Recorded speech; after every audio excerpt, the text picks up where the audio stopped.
If you get too big of a truck, you may need a CDL license to operate it, and that may eliminate your ability to have somebody do it. But if you get the right size truck, if it's say 75, pick the mid-range, and it takes you 6 hours to do the county roads, you would be reimbursed $450 plus the cost of the manpower. So Tim, if I can interrupt you, Tim, did you Sure. tell me earlier today that based upon a 450 truck that we own, that we would be paid $105 an hour? that's what it looked like to me off the tree machine. Okay, so sometimes a snowstorm could take a lot longer to do than our past season that we had this year. I mean, we had a skimming, so to speak, so I think the best snowstorm we had was a 2-inch snowstorm. Nonetheless, you know, that's gonna take that's a breeze to clean that up.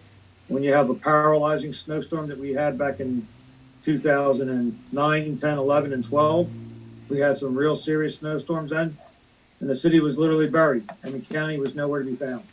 So they would pay us by the hour, $105 an hour, irregardless of how many hours it takes, correct? Well, I'm sure if you put in, 1,010 hours, they're not. Well, But if you're realistic, and they've been plowing those roads now, so they know about how long it would take. So you'd have to be giving them an honest thing. But whatever you say it is, if it's reasonable, and again, as you say, if it's a heavy snow, wet snow, it's going to take longer than a dry snow. So they That's correct. understand that, and as long as you're reasonable with the number of hours, they'll reimburse you. They will usually put a cap on it, but we never exceeded the cap. And if it comes to that, you can always negotiate that with the county. right. The other thing And that, then good. the hourly rate you indicated was $25 an hour. It's whatever you pay. So we do have, for an emergency purposes, we just amended it at the last meeting. It's now $25 an hour for emergency management, guys to come out and work, which is a very limited, very, very part-time position. So that would not fall under a prevailing wage act law. To the best of my knowledge, it would not. And my understanding is that if he's an employee, it will not come under the prevailing wage. Okay. If you hire, it may come under, if you have a union contract, it may come under that. Okay. So if you have a union out there representing the public works, but you'd have to abide by the contract if you had. And it's my understanding that you were at the Board of Freeholders yesterday, and you, in fact, saw that the county, in fact, did do the resolution to approve going into a shared service agreement. Well, what they voted on was to support your application. To support, yes. I mean, we haven't gone to the contractual basis yet, but yeah, we're all getting on board here, and we could never go contractual until we actually get notification from the state that they're in fact going to fund us for it. If they don't, then we're not going to do it, obviously. Yeah. But if the state is going to fund us the money to do this, we would be a fool not to participate with this. Again, you would need this whole thing is based on shared services, so you would have to have that shared services agreement. And Tim, you and I also had a discussion earlier today, and I think it's safe to say that, you're an old timer who's seasoned and knows how to bounce off the ropes in the middle of a ring here. But my understanding is if we were to do something like that, each and every year, we have to fill out a best practices report to the state, to the DCA. And with that being said, that would increase our aid because we are showing greater efficiency towards the public safety of our community, sharing of a service. I mean, there's just so many benefits to doing this here of what we're looking at. I don't see any downside. Well, again, and that best practices survey form came in right near the end of my term, but my understanding is everybody's required to do it. If you score a certain amount, you're eligible for some additional state aid. But again, if you get this, if you get the truck and you get the grant for the full amount, the other thing that we talked about, Mayor, was the insurance. You're part of the JIF. I did speak to the JIF today. That adding if you already have a vehicle and you're replacing it, it may not be any additional cost. That's something that you'd have to check with JIF. But adding a vehicle adds about $600 to your JIF rate. And then liability insurance is based on incidents as long as the guy didn't go crazy and running into parked cars and mailboxes and everything. You Right. can't use it rate, well, that won't go up. So $600, if you rent the truck out to the county at $100, or we use the figure 75, you have one snowstorm and you got reimbursed $450, you almost have your extra insurance paid, and you have the ability to control when your roads are plowed, and for convenience sake, for transportation purposes, and most important, public safety. Right. So, I have a question to clarify something. So when I spoke to Frank Formica, he advised at the time that the county roads are priority number one, and the residents and the safety of our residents is number two. Is that in fact the same? I don't know, to be honest with you. I mean, that's an administration policy. I haven't been involved in that. I don't know. when you brought that up before, You Mr. should want to Cohen, talk to your freeholder, district freeholder about that, but when you brought that up the first time, I did talk to Frank Formica, and he says that is absolutely not the case. We don't have to do the county roads first. We will With all do the due county- respect, Mr. Mayor, I spoke to Frank Formica twice and he advised me of that twice. So Well- that's definitely something we have to get clarified. Well, right. unfortunately, has not been trained to do that project, to do that, there's a lot of training that takes place, and I think when he was on our Zoom meeting, Frank even indicated, I'm brand new at this, there's an awful lot that I need to find out and learn, and he was probably just guessing. And him being a previous freeholder, he's looking out for the county, but the reality is, the more I've looked into it, and when I spoke to Rick from DCA, that is not the case. Again, You're being paid for a service that we're performing, and when the service is done, then we get reimbursed for the time that we do it. It's as simple as that. There's no Band-Aids, so we gotta do them first, last, or in between. We're providing a service to the county is going to reimburse us the money back. Tim, what is Rick's last name again? Richard Dell. Riccadelli, there you go. So, in talking with him, there was no mandate that said that we have to do the county roads first. Frank was incorrect. And I could not see that in any of the agreements that I looked at that required you to do the county roads before yours. Okay. Again, I can't guarantee that, but I didn't see anything in the agreements that referred to that. Right, so this, without doubt, it enhances the public safety of the community. Tim, you hit the nail on the head. You were previous mayor, and you know the ropes, how public safety has been the most important aspect of what we gotta do for our community. And we need to have the ambulances and the fire trucks to be able to respond in a timely fashion. And when the county hasn't been out over here to do our roads yet, we got a problem. And Randy, I had this conversation with you a while back, and it seems to me that this is a legal issue that could surface because we can be sued for that.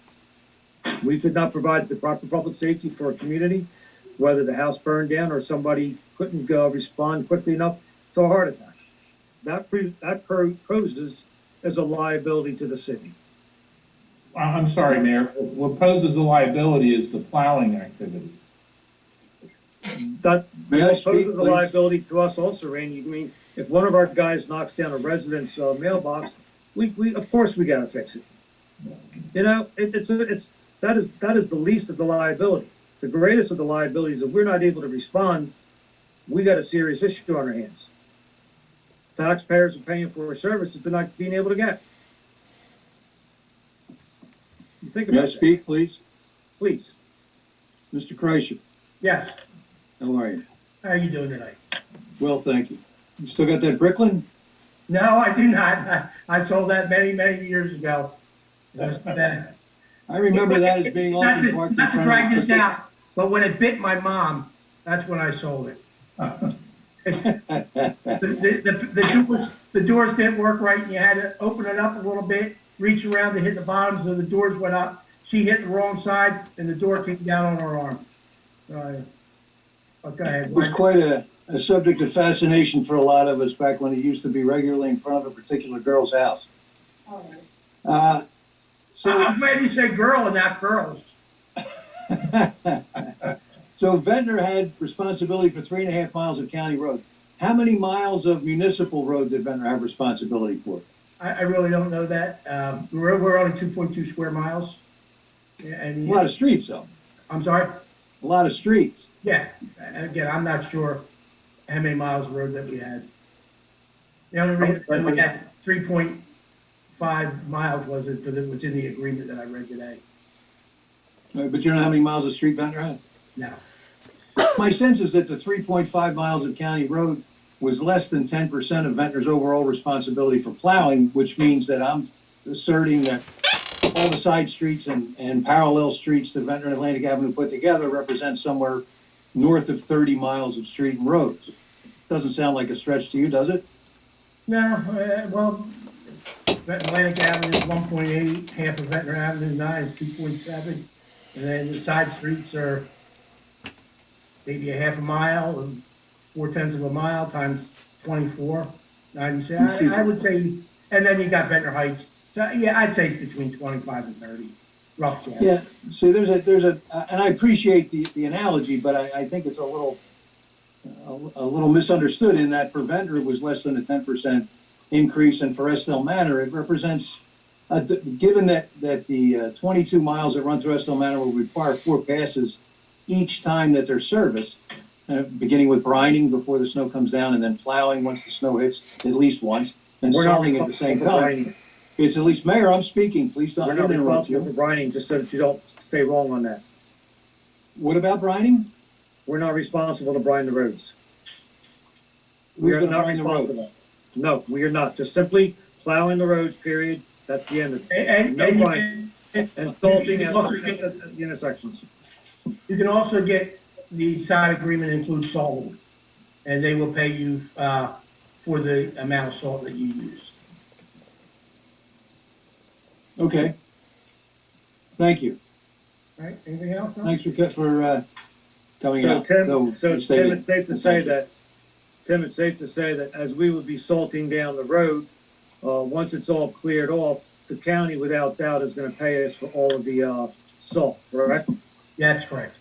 Because we'll just simply pull into their yard, they'll load it onto our truck, we pull out, we salt down the road, and we go back and get more salt. No, you will use your salt, and they'll reimburse you for that. We no longer store salt here in the city, we now go over to the county and pick it up on,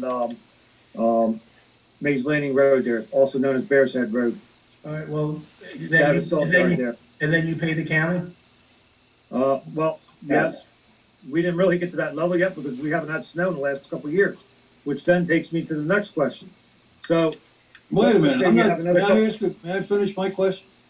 I thought you were done, go ahead. I'll yield. Mr. Kreischer, Yeah. so leap grant aside, if we had the equipment and the manpower, would the county enter into a shared services agreement with us under any circumstance? All the same? Yes. If we did not participate in the LEAP grant and did not make the 5-year commitment to the county, they would still be interested in the shared services agreement? Yeah, yes. I Thank didn't, we didn't have the LEAP program back when I was in office. It was just, we used our own equipment. It's up to you folks if you want to get the truck for, totally free or reduced cost based on the grant. that you- Well, you say totally free. My understanding is it's 75% reimbursement after we take delivery for the truck and it pays for it. Is that correct? I'm not aware of that. Again, you haven't gone through my training. I will confirm Okay. that with you. So your understanding, I'm sorry, is that you have to reimburse the state 75%? No, they reimburse us 75% of the cost of the truck after we have taken delivery and paid for it. I will confirm that. Thank you. Nelson, let me ask you a question. After we have paid for it, so we got to pay for it and then the state's going to reimburse us? That's my understanding, Joe. It's the way it was described by Mr. Formica. It's a reimbursement grant. So it's a reimbursement grant, which means we got to come up with money to buy it. Otherwise, it gets too late in the game. That kind of answers an important question to me for tonight. So if we go out and purchase this truck, which quite frankly, Tim, we have 2 trucks. One is incapacitated at this time. It's unknown what it's going to cost us to fix it, if we even want to get involved in it. And secondly, we have another truck that's tired and it was never maintained. And it always seems to give us a problem when we do use it for heavy snow. So, I mean, we need to move forward and do something here regardless. But you're claiming that the state will reimburse us back the money if we're going to go out and buy a truck. That's what Nelson's saying. Again, I haven't gone through the training, and my I wasn't aware that it was a reimbursable grant. But it makes sense, but I would imagine it will come pretty quickly from the state. The state probably doesn't want to be sending checks out to all these vendors. They'd rather send it to the city. And Tim, So- quite honestly, my understanding was that the state will award you up to $150,000. So The I'm not aware of implementation- 75% per piece of equipment that you would buy. 150 in my eyes is 150,000, not 75% of it. That is clearly my understanding, the way that I've read through this LEAP grant here, when I was on a conference call with Randy and Frank in the past, that was pretty much my understanding. You will Mayor, receive. our outside professional, Miss Blumenthal, has copied us all on the Right. on the And it said representative something different. instructions and rules regarding the LEAP grant, and it is absolutely a reimbursement grant. Did you read those emails? I did. Well, then you should know that it's a reimbursement grant. Right. It's pretty clear. It's reimbursement, yeah, but we will receive up to $150,000.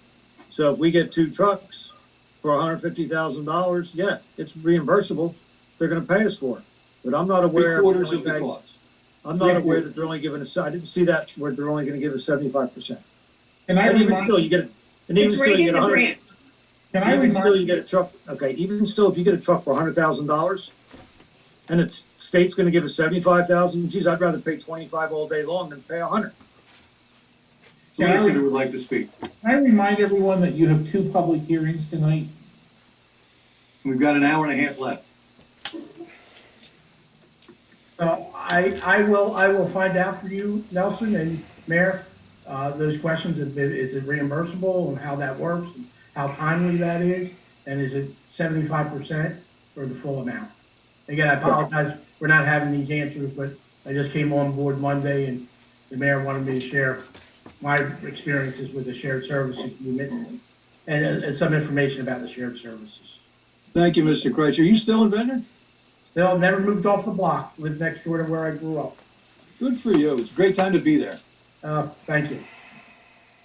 All right, do you need me to stay on, or? If you wanna be entertained.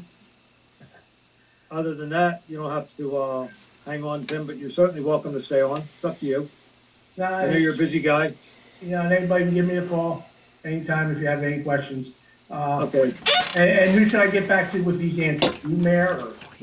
Well, yeah, I'd like to stay on top of this issue here, and I'll probably be calling you just to remind you. But yeah, I'm sure you'll come back with the right answers.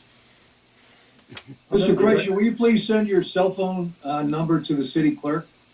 Sure, I'll give it to you now if you want it. Do you think you want to do that publicly so everybody starts calling you? Why don't you Yeah, send it over to the city clerk? Mr. Kreitzer is a wide open guy. I'll give it to you, it's no problem. 609-464-3868.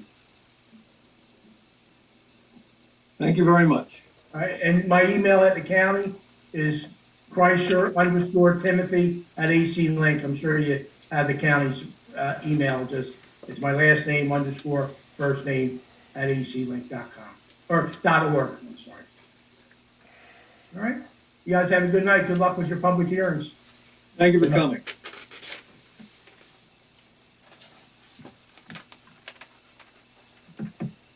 Okay, moving down here, hold on one second, I'm writing this.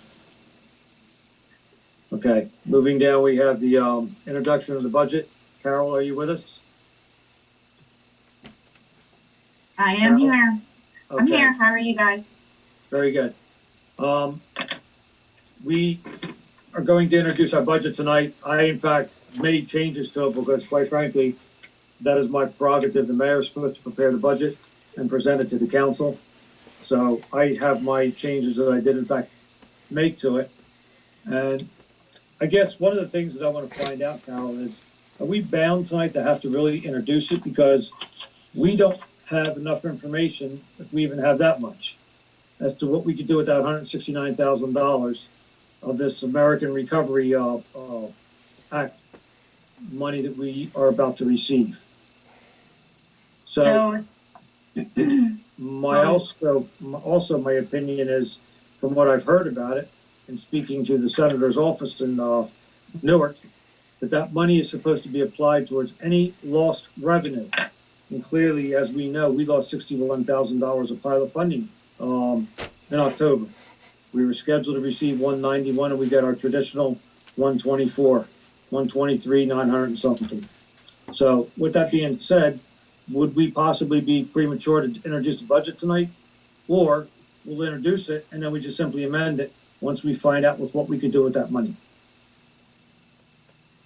What's your call? So, just to start off, the for budget introduction are set by statute. The Division of Local Government Services did issue a local finance notice, and they authorized an extension to the introduction of the budget and adoption of the budget, as well as the AFS filings. So their extension was to March, the end of March, or your first meeting subsequent to the end of the month. So this would be the meeting in accordance with the statutes and the division's extension that the budget should be introduced. That being said, I have some towns that have introduced and some towns that are waiting to introduce. There has been no guidance. We have been in contact with the director of the Division of Local Government Services, and they had indicated that they are going to issue a local finance notice giving the guidance as to how this additional funding in accordance with the American Rescue Plan is going to be allocated to specific towns, municipalities, and supposed to be giving guidance on how the funds can be spent. I have not heard anything since this bill was adopted, so I really don't have any further information on that.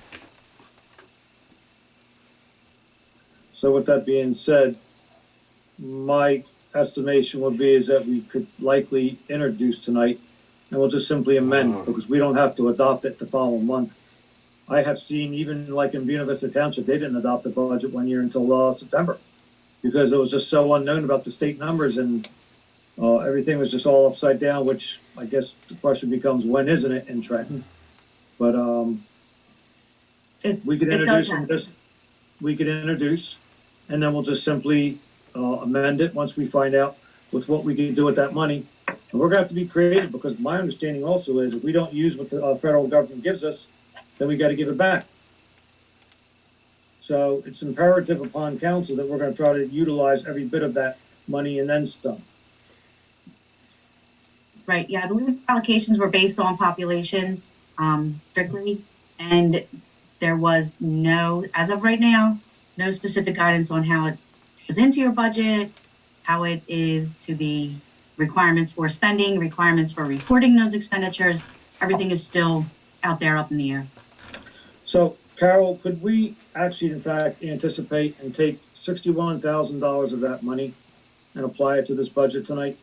No, you're not, I No. mean, there's no substantiation that you're going to receive it, even though there's been correspondence from the senator's office or things like that, but you know, Sure. there's no check in hand, there's no agreement signed, no guidance from the division, so that really can't go into any introduced budget. Okay, Mayor, may I ask you a question of you? sure, Did you say that you changed the budget? I did. Did you copy, I haven't seen it. Did you copy council? I sent it to Matt, and Matt was supposed to send it over to the council. I took pictures of it and sent it over to I have Matt. not seen it. No. Mr. McAllister, have you seen didn't the tell new me to budget? send it out to everybody. Yeah, I sent it over to you. He says, whatever you want me to send to the council, send it to me, and I did. I received a spreadsheet, but I have not changed the actual budget document at this time. Are you ready to present a budget you haven't even seen? Ms. McAllister? I'm not presenting the budget. What I basically did, and I went over it with Matt the other night as well, I basically took, in round numbers here, just a couple dollars short of $12,000. Mayor, I would suggest that you copy council on your new budget as soon as you can, and we'll discuss this next month. So you're I'm not not gonna vote a interested, budget I haven't seen. so you're not interested to, introduce tonight then, correct? No, I believe the, Okay, we're I'm not certainly not going to vote a budget I haven't seen. Absolutely not. I believe the auditor has indicated that the budget to be presented tonight is the original budget. Is that right, Ms. McAllister? That is correct. That, it was emailed over, I think, March 24th or so. But yeah, that's the only thing that I have as of now. I haven't seen the resolution. I don't have a copy of the agenda, but I would assume that those amounts is what's in the resolution to introduce. The So. only one that I've council- seen is the one that was handed to me by the CFO. Okay, That's there's the only very one. few, there's very few changes that I have here, Nelson. You could probably write it down right now. Very few. I- You could- I'm not Not ready me. to write it down and vote on it. I need to see these things and I need to research them. Well, can I make a suggestion to be statutorily compliant? Can I suggest that you deal with the budget that the auditor and the CFO has presented so far? And you can amend this going forward. Is that right, Ms. McAllister? Yes, we can do a budget amendment. And Now, Randy, again, that is, I'm not saying I know exactly what's going to be in this division local finance notice in regards to these new American Rescue Plan funds, but there's nothing against the city council doing a budget amendment prior to adoption. and guys, that's why I wanted to have a budget workshop. I wanted to have a special budget workshop. It's the most important task that the residents are expecting of us to do a fiscally sound budget, and council wasn't interested to do a budget workshop. I'm one guy. I wanted to do a budget workshop and council didn't want to go along with it. I don't understand. that. Mayor, I've seen the budget. I came in and sat with the CFO, spent an hour, went over the budget line item by line item. It was well defended by him. He did some trimming. Otherwise, I mean, he has proven to me so far to be certainly the greater steward of all of us as it relates to city finance. I have great confidence in his judgment in the budgets that he puts forth. It is him, after all, his stewardship that set aside the money that we can go out and pay cash now for this dump truck that we've needed for 3 years. So, I mean, I've got great confidence in what the CFO showed to me. I have no confidence in something I haven't seen. That's not the issue. We all have confidence in our CFO. The reality is our form of government, the mayor presents the budget, not the CFO. It's the way it's been for years and years, and it's been changed differently this year, okay? There's gotta be a spirit of cooperation here. There just has to be. There has to be a spirit of inclusion. Cooperation starts with inclusion. Why didn't you show us your changes? I was not aware that they didn't get sent over to you, and my apologies, okay? I'm not a master technician guy here.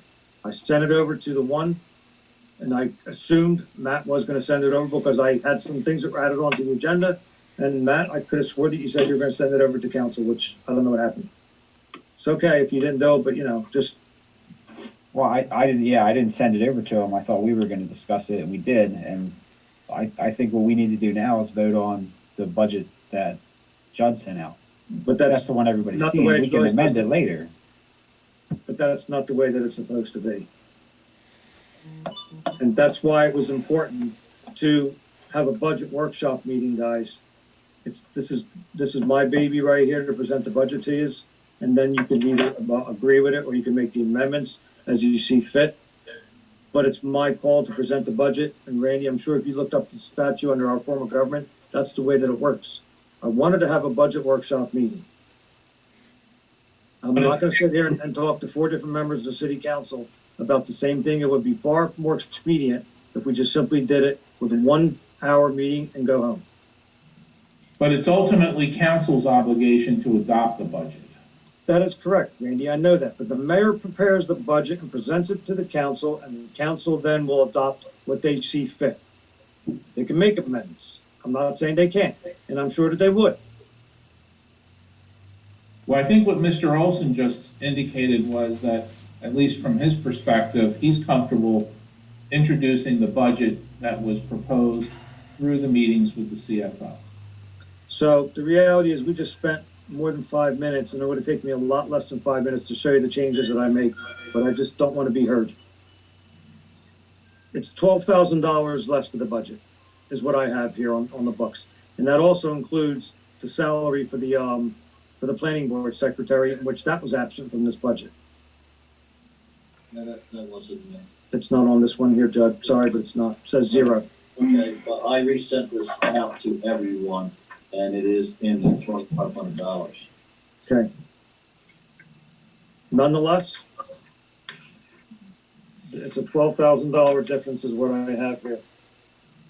which would make it $1,498,341.86. It's showing the taxpayers that we are trying to hold the line. That's all they really would like to know is, are we trying to hold the line on taxes? Or are we just simply going to increase them year after year?